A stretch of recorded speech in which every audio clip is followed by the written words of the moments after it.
Before we start, warning, spoilers ahead.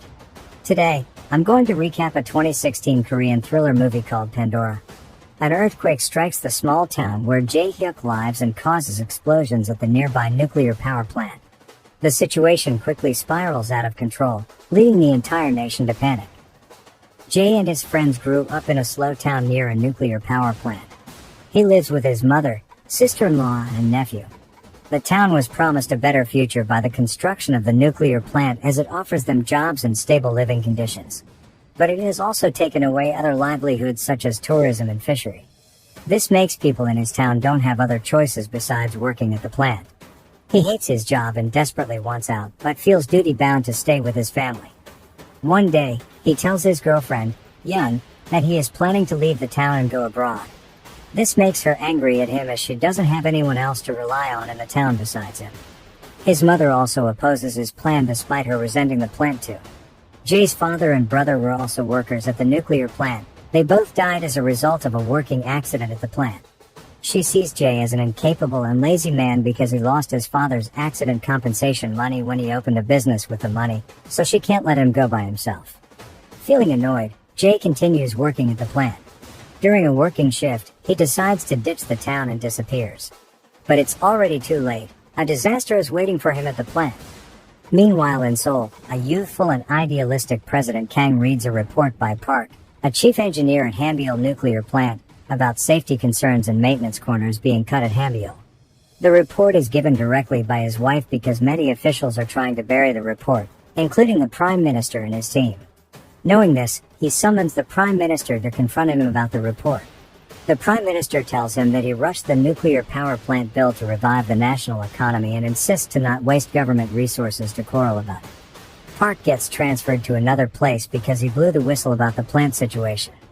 The disaster starts when a 6.1 magnitude earthquake shakes the town and damages the power plant. Jae calls his family to make sure they are okay. One of the valves is damaged and needs immediate repair. Worried about the plant, Park goes back to assess the situation, but the other chief engineer there underestimates the situation. The engineers repair the valve hastily, but the pressure inside the pipe rapidly increases, making the nuclear coolant pipe burst, injuring the engineer, and leaking radiation. Jae sees the engineers being carried away, which makes him remember what happened to his father and brother. He wants to leave the plant immediately, but his friend refuses to follow him. He gives up the idea and helps the other repair the plant. Outside, the town is damaged by the earthquake, but all of the people survive with only minor injuries. The Prime Minister tries to hide the plant incident, but President Kang finds out about it and becomes furious. The Prime Minister wants to cover up the accident and make the evacuation operation as small as possible to prevent national panic and mass chaos. The Prime Minister's team convinces him that the plant is equipped with control units and will soon overcome the problem. President Kang doesn't have any other choice and agrees. So they only notify nearby towns and evacuate them silently. Jae's family and girlfriend get into a bus and evacuate with the other people from their town. In the control unit room, the engineer is in panic. The nuclear containment internal pressure keeps rising and will explode if they can't figure out the solution soon. They need to vent out the air inside the containment, but it will leak radiation into the surrounding area. The president decides to hold the venting process and finish the evacuation process first. Knowing about this, the workers inside the plant panic and ditch their work. One of the chief engineers seals the exit and forces them to go back to their station. The workers ignore him and try to bypass the sealed door but fail. Because of the situation, Park decides to vent the nuclear reactor against the order. But the system malfunctioned, forcing the engineer to open the vent manually. The plant is having a nuclear meltdown, and when the pressure hits the limit point, all hell breaks loose. The nuclear plant explodes. The explosion kills most of the workers inside the plant, but Jae survives with a minor injury and helps his wounded friend to get outside. On the way outside, he meets Park and tries to get out together. The rescue team arrives at the plant, but the situation is bad. They can't go near the plant because the radiation level is too high. The Prime Minister insists on covering the explosion. His team denies all rumors about the plant explosion to the media. At the shelter, people start questioning about the situation, whether they need to go further or not. Yeon goes back to the plant to see the real situation. She is shocked after seeing that the plant has already exploded, but relieved when she meets Jae outside the plant. But instead of going with them, Jae decides to go back inside to help the others despite the high radiation level. Yan and the others try to stop him, but he insists. Park also goes back inside and tells the rescue team to go closer. They finally decide to go closer to the plant and spray the area with water to help bring down the radiation level and pump coolant to the nuclear fuel road.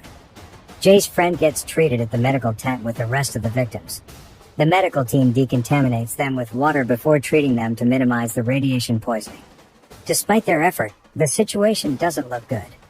Yen goes back to the shelter to notify Jae's family that he is okay, but she lied about his whereabouts.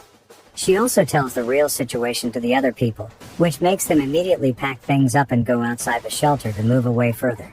But the authorities lock them inside and jam the area phone signal, preventing them to share the real situation with the rest of the nation.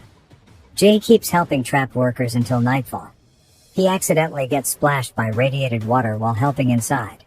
His body can't keep up with the radiation and he collapses. He immediately rushed to the medical tent to receive treatment. The rescue team has run out of water, so they retreat to get some more. Park wonders why they don't use the seawater. He finds out that the head office has forbidden them to use seawater to prevent the decommissioning of the power plant. This makes him angry because the higher politician still thinks about the plant's functionality despite the situation.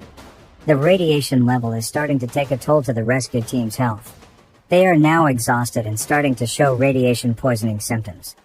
The International Atomic Energy Agency finds out about the accident and alerts the other international agencies about it. Foreign countries are starting to evacuate their citizens from Korea. The media started to cover the explosion incident, resulting in national panic and mass chaos. The whole nation starts to panic and moves away from the explosion area. Yen notices that the authorities guarding them have abandoned the shelter.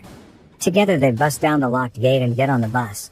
A high amount of radiation has leaked outside of the plant, so they need to move further away. The medical team at the medical tent also starts abandoning the victims. Only a few brave ones stay there to keep treating the victims. Jae wakes up and immediately tries to find his phone. He calls Yan to tell her to bring his family as far as possible and promises that he will follow them soon. The road is way too jammed, making Yan doesn't have any other choice than to drive on the opposite lane. But eventually, they face another road jam, forcing them to walk. Park is frustrated by the situation when suddenly he gets a call from the president. They start to communicate and discuss the situation directly. President Kang takes over the control and declares a state of emergency. He decides to decommission the plant and start to use seawater to spray the site. Furthermore, he orders the shutdown of all remaining nuclear power plants in Korea until the situation has been assessed. The rescue team starts to flood the nuclear core with seawater, making the radiation level drop. They have one more problem. The coolant level at the fuel rod tank is dropping. The earthquake cracked the floor, making the coolant leak underneath. If the fuel road is in contact with the air, it will cause a bigger explosion and more radiation will leak outside. They must seal the crack, but the room underneath is full of radiated water, making it a suicide mission for anyone trying to seal the crack. The president shows up on the TV to announce the situation to the whole nation. He also begging for anyone who is willing to help them with the suicide mission. Jae's friend sees it and proposes to his coworkers to volunteer for the mission. At first, they oppose the idea, but because of the radiation poisoning, they don't have much longer to live anyway. So they decide to do it for the sake of their family. Jae-Hyeok calls Yeon to tell her about their plan. She makes him promise to her to get out alive no matter what happens. But again, she lies to his family about his whereabouts. The team is getting ready for the mission. It will be led by Park. They are provided with painkillers to ease their pain as the room is full of radiated water. They only have 5 to 10 minutes each before their body gives up. On the way, they see their destroyed town and reminisce about their past life there. Once they are inside the plant, they gather up at the room entrance. They split the team into several smaller teams and go inside in shifts of 5 to 10 minutes. Once they can't endure the radiation, the next team will continue the sealing process. But unexpectedly, the crack grows bigger and is about to burst. Their plan has failed. They are about to leave the plan when Jae proposes a radical idea. They don't have to seal the crack. Instead, they need to block the entrance and break the ceiling so the fuel road will fall down and the room will become another tank itself. They start to execute the new plan. But it has one flaw. One of them must sacrifice themselves and detonate the bomb inside after they finish sealing up the entrance. Jae is the only candidate as he is the only one who has the skill to handle explosives. He agrees to sacrifice himself and goes into the room. As he waits until the sealing is done, the radiation is taking a toll on his body. He takes the whole bottle of the painkiller. He wants to call Yun, but his phone gets no service. He tells Park to ask the president to broadcast him to the TV so he can say goodbye to his family. Yun gets the news that Jae is on the TV, so they go inside a nearby bus and watch him from there. He says his final goodbye to his family and apologizes to Yun because he can't keep his promise. After the sealing is done, the remaining team goes outside and Jae-Hyeok detonates the bomb. His sacrifice is not in vain as his plan is working. On the following days, the remaining team dies one by one from radiation poisoning. President Kang declares them as national heroes. In the end, the nuclear power they once relied on has brought disaster upon them. They only think that nuclear power plants are convenient for people's lives and the nation's economy, but they forget about the risk hiding underneath. Make sure to subscribe and turn on notifications so you can watch more videos like this. Thanks for watching, and see you next time.